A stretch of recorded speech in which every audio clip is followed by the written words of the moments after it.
to make 10K months in as little as 4 hours a day, even if you're a busy mom. In this video, I'm going to be busting the myth of being a super mom. You can have it all, but you can't do it all. So let's redefine success on your terms. I've been an entrepreneur for over 14 years, and I've bounced back and forth between being a full-time entrepreneur and working a corporate and building my business and then doing it all over again. So what I would say to you is, if you are in the position right now where you are working a job and you're hopeful to become a full-time entrepreneur, the best thing that I can say is use your job as your first investor. Think about it like every time I get a check every 2 weeks, that's going into what I really want to do. And I'm going to use that money to get myself further ahead in my business. So I always hate the narrative when people talk about you're not really an entrepreneur if you're working a job. No, that is absolutely not true. It doesn't have to be an either or. It can be an and until you're ready to take the leap. Because you know what? Entrepreneurship is not for the faint of heart. It is no joke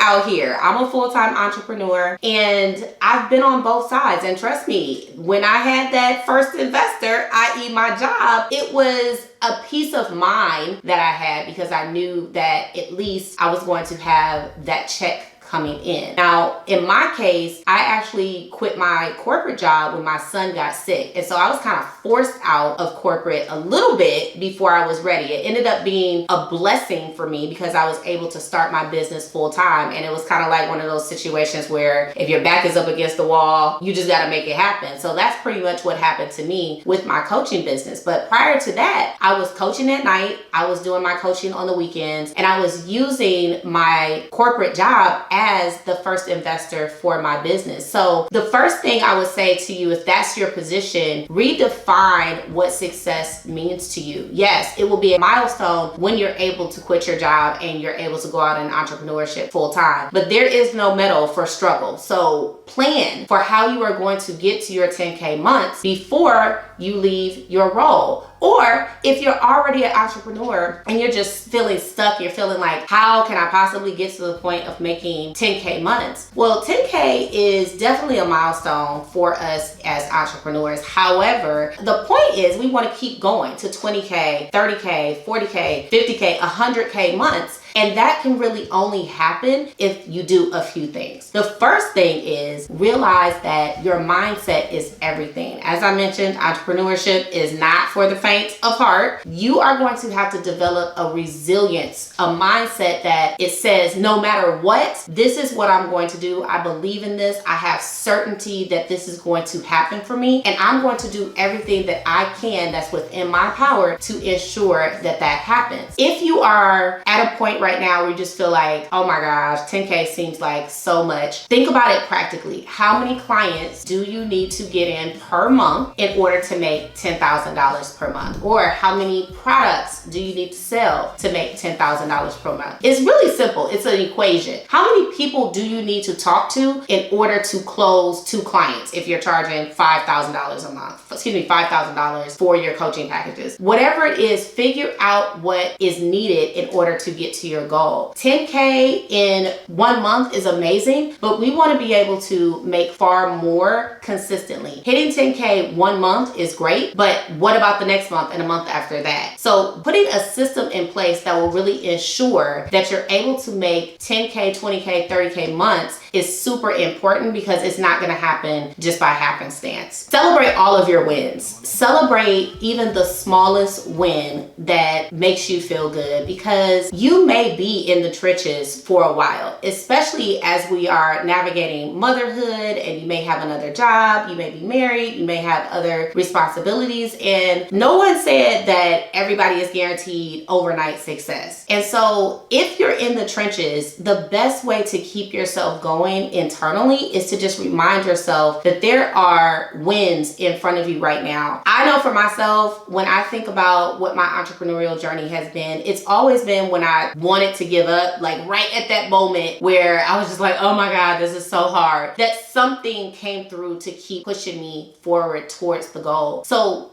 be encouraged. Think about what stage of entrepreneurship you're in right now. Are you just beginning? Have you been in it for a while? Like, think about the stage stage that you're in and allow yourself the grace and the time to actually grow, because not everyone is going to be an overnight sensation. And I think sometimes we're looking at social media and it looks like everybody is making 100K months, and it's just like, well, damn, what if I not do it right then? Don't think about it like that. Your time is coming, but in order to get to a place where that can be a reality for you, you have to learn to see yourself as the type of person that can make that type of money. The difference between a person who makes 10K a month and a difference between a person who makes 100K a month is vastly different. That person making 100K has completely different habits, completely different behaviors. The way that they think is very different from a person who's making $10,000 per month. So you have to think about, am I the type of person who could make this type of money? And the answer to that, really, you have to go inside and ask yourself, do I believe wholeheartedly that I can make this type of money in my business? If you have a doubt, if you are,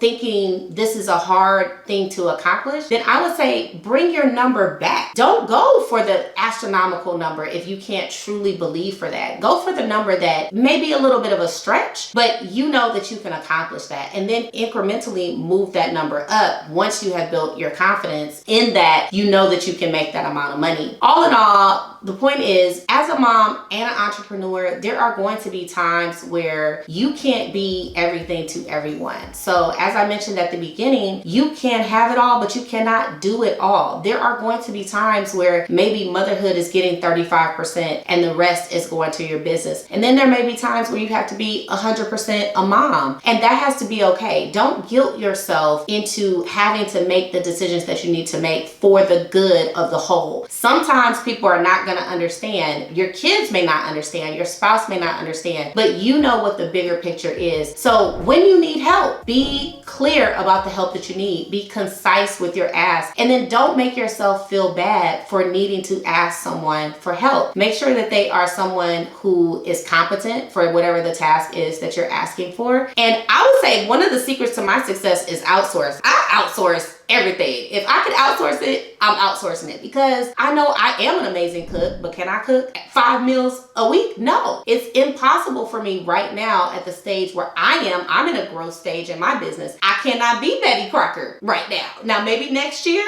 I can be Betty Crocker, but right now that's something that I'm able to outsource to free up time for me to work on my business. A lot of us are doing a lot of tasks that are not helping us build revenue in our business. How many times do you find yourself scrolling on social media for hours? You could have been taking that time and putting that into your business. How often are we wasting time talking to friends on the phone? Now, don't get me wrong, having a support system is great, but what are you actually talking about? Are you gossiping? Are you, talking about what celebrities doing what? Or are you doing something that's going to be wealth building? Are you doing something that's going to be energetic and put energy into whatever it is that you're trying to do? Really be stingy about how you're using your time. Carve out sacred time in your day. I do not play about my morning and my evening routine, and my son knows this is mommy's time, because if I don't do that for myself, I can't do anything in the day that is required of me. So I take the first 30 minutes that I wake up to do my meditation, my affirmations, my visualization before I even get my son up. And I do the same thing at night. And that helps me to know that I have this routine that is going to be kind of like, you think about it like a sandwich. So I have my 2 ends of bread, right? And everything in the middle. I don't know what's going to happen in the middle of my day, but I do know how I'm going to start my day and how I'm going to end my day. And if you listen to successful